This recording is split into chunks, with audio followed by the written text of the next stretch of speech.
LA is a scary place. I done been to Chicago. I'm from Atlanta. I done been a couple places, but I would say by far Atlanta is one of them places where I'd won't. I done had, this is actually my second time in LA. Okay. But I came here, I want to say 2 months ago on a business trip for one of my brands. And I had a crazy experience to where I was in it was my last day here. And I went to a restaurant, like a little breakfast spot. And mind you, none of us know we're not from here. We don't know, you know what I'm saying, the area. Come to find out, we in the hood at a breakfast spot. The food was good, but everything was smooth until it was time to go. I get up, I go pay. Well, I'm going to pay. And at this point, I know when you in LA, you're not supposed to wear jewelry. Like, I know that. I'm not stupid. Like, I got my head on right. I'm street smart. But it was the last day. I had just left my last meeting. And when you meeting with them people, like, of course you want to wear your jewelry so they can see you mean business. So not like jewelry, but like a watch. I had my watch on. So I'm getting up to go pay. And as I'm paying, it's like a car tinted out pull up. It was all tinted out. It was like a gray car. It was all tinted out. And it had like some kid sticker on the back. So I'm thinking like, okay, cool. It's probably just some chick or something. No. As I'm looking, I'm paying like the register right here, the window, the glass right here. I'm paying. Every door of the car swing open. I'm like, what the going on? This ain't that. Like I'm from like I said, I'm from Atlanta. I know I be, you know what I'm saying? I be on point. So every door swing open, 4 top out. I'm like, okay, this either finna go bad or bad. So I take my hand with my watch on, I stuff it in my pocket, like deep as to the point to where you can't see my watch.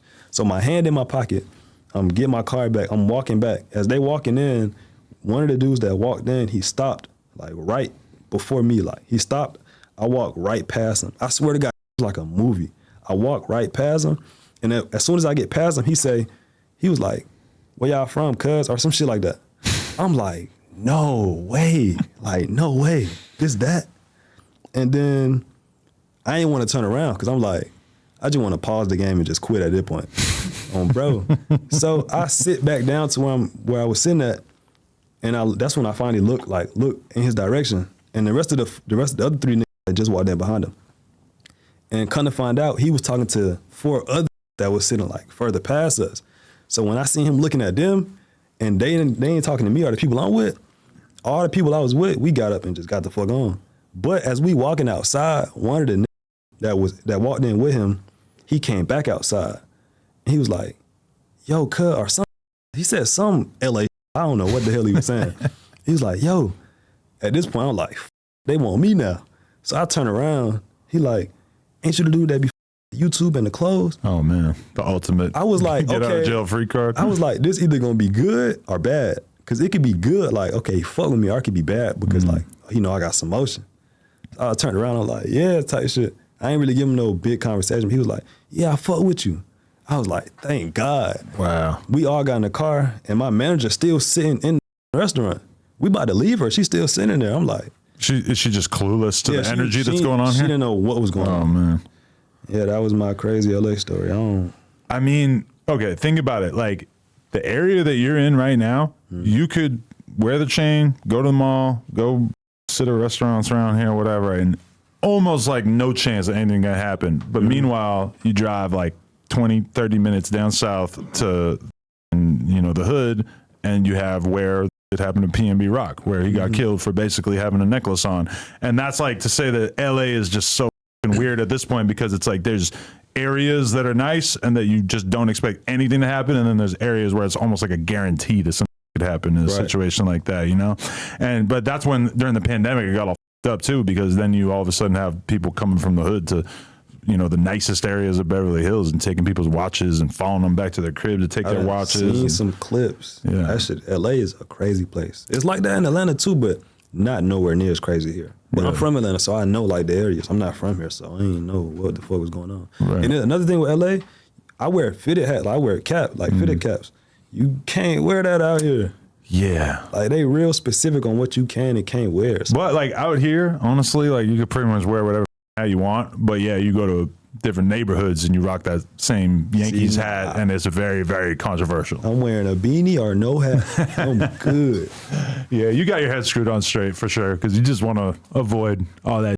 But really, it's like you could see the most gangster ass gang members ever, and if you got an op hat on and you're clearly from out of town, it's like almost everybody's gonna give you a pass and not be trying to press an issue about that or whatever. I feel like want no problem. yeah, but you don't even want to give them any reason. Yeah, Nah, I'm good. definitely. I try to avoid all confrontation at any cost. Definitely. So, but like in Atlanta, and especially the fact that you're documenting all this shit on a consistent basis, does it feel like you run into a lot of people that give you a hard time, or do you feel like for the most part people understand what you're doing and they respect it? I would say it's for sure love and hate in Atlanta. Like you never know who got showing support and who hating. So like me personally, I never go nowhere by myself. Like, I always got at least one person with me, but majority of the time it's either 3-4 of us. We all together. But yeah, it's just like that's anywhere though. You don't know who's showing love, who hating. I seen a video where I don't know who the person was, but was taking a picture with a supporter, and then as they taking the picture, the supporter just swung on him. I'm like, hell nah, I'm good. That's when you're really like, can't trust anybody. I got to be careful as out here. Bro. Yeah. It should get crazy. Because everybody knows the feeling if you're a content creator or whatever, if you're in a place and there's somebody looking at you and your brain is trying to do the calculus to be like, is this somebody who loves me or somebody who hates me? Bro, like motherfuckers just be staring at you. You don't know what it is. Like I was in Target last night with one of my bros that's out there, and this staring at him. He was just staring at him hard. I'm like, the nigga either gangbang or something. Because I know he don't know the nigga because we're not from out here. Come to find out, we walk out Target. One of my other partners told me, like, yeah, he a Crip, just like off his attire. I didn't know that. But off his attire, he could tell he was a Crip.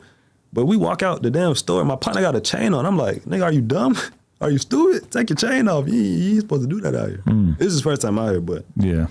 When it comes to the girl, how much of a part of your come up is that in terms of just like doing the where you fly girls out, or you like are showing, like, I feel like there's a big part of the audience that as much as they want to see jewelry and cars, to see you flying out an Instagram baddie, that's just like the easiest go-to thing that everybody at home is going to be like fantasizing about this chick. They want to see what it's actually like for you to kick it with her. I would say, me personally, I never flew anyone out. Okay. I never did that. But I would say the whole girl shit, well, a boy and a girl together is just like more easier on YouTube.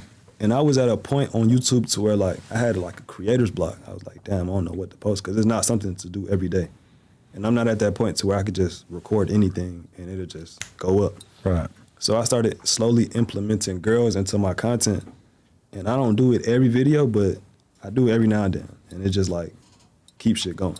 But I wouldn't say it was a big part of my success because like I said, I scaled up my first channel over 100,000 subscribers without a girl in sight. So I would say it's just like a little plus.